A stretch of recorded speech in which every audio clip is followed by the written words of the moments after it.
नमस्कार दर्शकों, मैं स्मार्टी स्वागत है आपका नेशन इंडिया न्यूज चैनल पर। आइए आपको सूचित करवाते हैं देश और दुनिया की खबरों से। यूके के एक वाइल्ड लाइफ पार्क ने हद से ज्यादा गाली दे रहे अपने तोतों को रोकने के लिए एक नई योजना बनाई है। दरअसल ये तोते चिड़ियाघर में आने वाले लोगों को गंदी गालियां दे रहे हैं और बाकी तोतों को भी ऐसा सिखा सकते हैं। तोतों को अक्सर लोगों की बातें दोहराते हुए देखा गया है, लेकिन अगर ये जरूरत से ज्यादा सीख जाएं तो मुसीबत भी बन जाते हैं। हाल में यूके के लिंकनशायर वाइल्ड लाइफ पार्क में कुछ ऐसा ही हुआ। यहाँ पार्क ने हद से ज्यादा गाली दे रहे अपने तोतों को रोकने के लिए एक नई योजना बनाई है। दरअसल ये तोते चिड़ियाघर में आने वाले लोगों को गंदी गालियां दे रहे हैं। पार्क ने खुलासा किया कि वे 8 गाली गलौज करने वाले अफ्रीकन ग्रे तोतों की भाषा में सुधार करने के लिए उन्हें 92 अन्य तोतों के साथ रखेंगे। पार्क के मुख्य कार्यकारी स्टीव निकोल्स ने CNN को बताया, मैं उम्मीद कर रहा हूं कि ऐसा करने से झुंड के सामान्य शोर के अलावा इनका गाली देना पूरी तरह बंद हो जाएगा। उन्होंने ये भी बताया कि जब हम उन्हें ले जाने के लिए आए तो जिन बक्सों में उन्हें रखा गया था उससे सिर्फ गंदी गालियों की आवाज़ आ रही थी। उन्होंने कहा, हालांकि अगर गड़बड़ी हुई तो हो सकता है कि बाकी 92 तोते भी गालियां देना सीख जाएं। इस अजीब एक्सपेरिमेंट से हम बस चीज़ें ठीक करने की कोशिश कर रहे हैं। अफ्रीकन ग्रे तोते दुनिया में सबसे अधिक बुद्धिमान पक्षियों में से एक माने जाते हैं। इनके बारे में कहा जाता है कि ये किसी भी बात की नकल करने की अनोखी स्किल रखते हैं। 2019 की हार्वर्ड की स्टडी के अनुसार अफ्रीकन ग्रे तोता 5 साल के इंसानी बच्चे जितना समझदार हो सकता है। निकोलस ने कहा, इन तोतों में से 6 आदमी की आवाज़ में और 2 औरतों की आवाज़ में बोलते हैं और जब वे सभी गाली दे रहे होते हैं तो यह वास्तव में गंदा लगता है।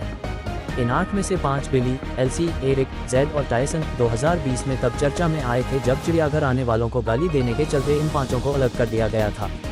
दरअसल कोरोना वायरल के दौरान जब ये 5 पक्षी एक साथ क्वारंटाइन रखे गए थे तभी इन्होंने एक दूसरे को ऐसे शब्द सिखा दिए थे। कोरोना के बाद जो आने वाले लोग बुरा मानने की जगह इनकी भाषा से हैरान होने लगे और हंसने लगे। नतीजा ये हुआ कि इन 5 ने 3 और पक्षियों को यही भाषा सिखा दी। बाकी तीनों के नाम एरिक, कैप्टन और शीला हैं। निकोलस का मानना है कि इस एक्सपेरिमेंट में रिस्क है, लेकिन हम कोशिश कर रहे हैं। लिंकनशायर ने जू में चारों ओर वार्निंग मैसेज लगाए हैं, लोग कृपया करके तोतों की बदतमीजी पर न तो हंसें और न ही प्रोत्साहन दें। हाल में एक महिला ने सोशल मीडिया पर अपनी मां से जुड़ा ऐसा ही किस्सा शेयर किया जिससे लोग हैरान रह गए। दरअसल उसकी मां सालों से एक टेस्टी डिश पकाकर उसे खिला रही थी। इस डिश की रेसिपी देखकर उसका सिर ही घूम गया। बच्चों और परिवार के लिए दिन रात टेस्टी खाना बनाने वाली माओं की मासूमियत कई बार दिल छू लेती है। हाल में एक महिला ने सोशल मीडिया पर अपनी मां से जुड़ा ऐसा ही किस्सा शेयर किया जिससे लोग हैरान रह गए। मगोनगल नाम की महिला ने एक्स पहले ट्विटर पर एक पोस्ट शेयर किया जिसमें एक मसाले के डिब्बे की तस्वीर भी थी। कैप्शन में उसने लिखा, मैंने अपनी मां से कहा कि इस साल उनकी बनाए एप्पल पाई का स्वाद थोड़ा अजीब है। उन्होंने कहा, सच में, लेकिन मैं तो हमेशा एक ही रेसिपी यूज़ करती हूँ। जायफल थोड़ा चिपचिपा था, शायद यह अच्छी तरह मिक्स नहीं हुआ होगा। इसके बाद उन्होंने मुझे रखा हुआ जायफल दिखाने के लिए जार निकाला। मैंने उस देखा और हैरान रह गई।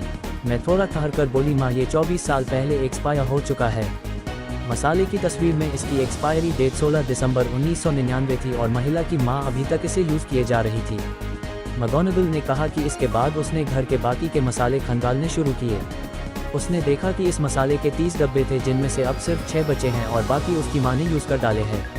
इसके अलावा उसने कुल 3 शेल्फ से पुरानी और जम चुकी चाय पत्ती को निकाल कर फेंका और देखा कि माँ ने अभी तक वो हॉट चोको मिक्स भी संभाल कर रखा हुआ था जो वह बचपन में पीती थी। उसने देखा कि किचन में जाने कितनी ही ऐसी चीज़ें थीं जो सालों पहले एक्सपायर हो चुकी थीं और माँ उन्हें अभी भी यूज़ किए जा रखी थी।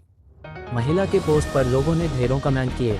कुछ लोगों ने कहा कि मसाले एक्सपायर नहीं होते, आपको बस फ्लेवर के लिए थोड़ी ज़्यादा क्वांटिटी डालनी होती है। वहीं कुछ लोगों ने मजाक उड़ाते हुए कहा कि तुम्हारी माँ कितनी मासूम है, शुक्र है कि इतनी एक्सपायर चीज़ों का कोई भयंकर नुकसान नहीं हुआ। एक शख्स ने अपना अनुभव साझा करते हुए लिखा, किचन में अपनी दादी की मदद करते हुए मेरे साथ कुछ ऐसा ही हुआ था। मुझे एक टिन का डब्बा मिला जो दूसरे विश्व युद्ध के समय का था। बेटी को 24 सालों तक सेक्स स्लेव बनाए रखने और उसे टॉर्चर करने वाले ऑस्ट्रिया के जोसेफ को 16 सालों बाद अब रिहा किया जा सकता है। जोसेफ के अपराध इतने हैवानियत से भरे थे कि इन्हें जानकर लोगों की रूह कांप जाए। दुनिया में एक से बढ़कर एक खूंखार और हैवान अपराधी हुए हैं जिनके अपराधों को जानकर रूह कांप जाती है। ऐसा ही एक दरिंदा था ऑस्ट्रिया के एम्स्टेटन का जोसेफ फ्रिट्जल, जिसके घिनौने अपराध की चर्चा दुनिया भर में हुई। दरअसल जोसेफ फ्रिट्जल ने अपनी ही बेटी एलिजाबेथ को कुल 24 सालों तक एक कैदखाने में कैद रखा और उसके साथ रेप किया। इस दौरान एलिजाबेथ अपने ही पिता के साथ बच्चों की मां बनी। बेटी को 24 सालों तक सेक्स स्लेव बनाए रखने और उसे टॉर्चर करने के जोसेफ के पापों का घड़ा 2009 में फूटा और उसे उम्र कैद की सजा हुई। लेकिन रिपोर्ट्स के अनुसार ताज़ा अपडेट ये है कि अब वह समाज के लिए खतरा नहीं है, मानकर उसे अब 16 साल बाद जेल से रिहा किया जा सकता है। जोसेफ ने अपनी बेटी एलिजाबेथ को 18 साल की उम्र से लेकर 42 साल की उम्र तक एक तहखाने में बंद रखा। उसने हजारों बार उसका बलात्कार किया, जिससे उसने अपने ही पिता के 7 बच्चों को जन्म दिया। जब एलिजाबेथ 11 साल की थी तब से जोसेफ ने उसका यौन शोषण किया था। तहखाने में कैद करने के बाद उसने उसके साथ बलात्कार करना शुरू कर दिया, कभी कभी तो दिन में कई बार उसका बलात्कार किया गया। एलिजाबेथ के 3 बच्चों को उसी के साथ कैद में रखा गया था। वहीं एक बच्चे की जन्म होते ही मौत हो गई, जबकि 3 को जोसेफ अपने घर में अपनी पत्नी के साथ पालने लगा। उसने लोगों से कहा कि ये बच्चे कोई उसके घर के बाहर छोड़ गया था। वह न सिर्फ बेटी का बलात्कार करता बल्कि उसके अश्लील वीडियो भी बनाता था।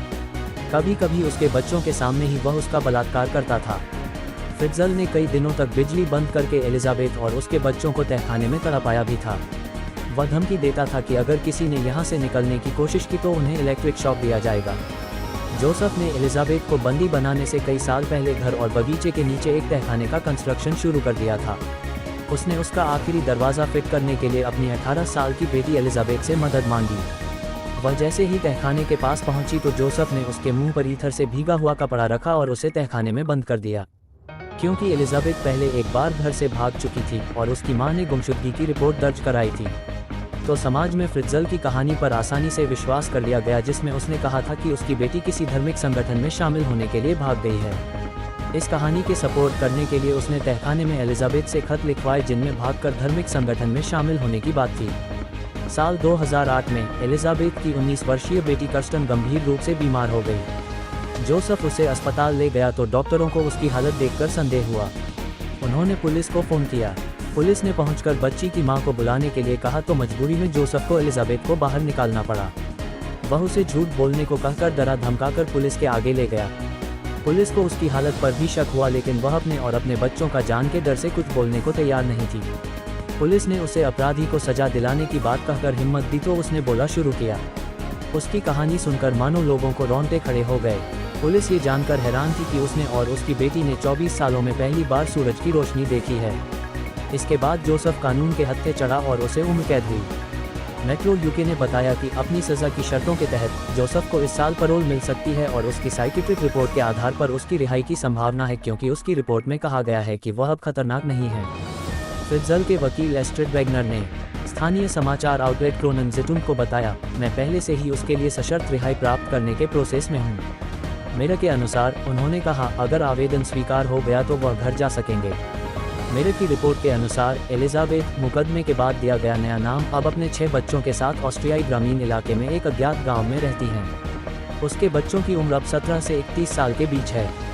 उन्हें ट्रॉमा से निकालने के लिए खुले खिड़की दरवाजों वाले कमरों में सुलाया जाता है और उनके साप्ताहिक थेरेपी सेशन होते हैं।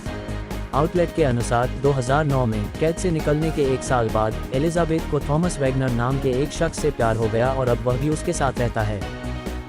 वीडियो के एंड तक बने रहने के लिए धन्यवाद। आशा करता हूं कि आपको ये जानकारी अच्छी लगी रहेगी। एक निवेदन है कि हमारे YouTube channel nation India news को सब्सक्राइब करना ना भूलें तथा लाइक, शेयर और कमेंट करें। धन्यवाद।